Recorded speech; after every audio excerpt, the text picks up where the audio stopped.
siam tu pa tôi no kilom so ban siam apat pi ming te khel na vanga asin lai na dam na dingin atu pyak te zuin khel na te top san leng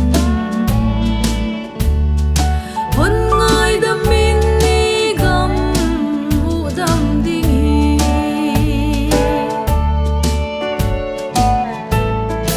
ngai it mi hing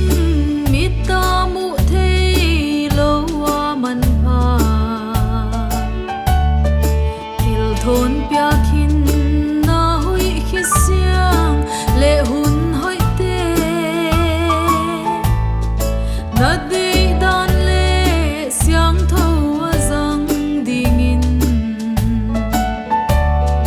ban lau kha siang tho hong lo dimin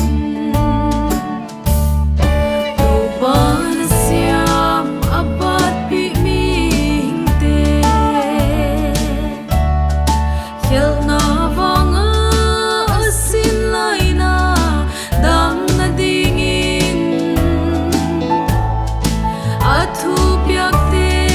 zuin khel na te top san len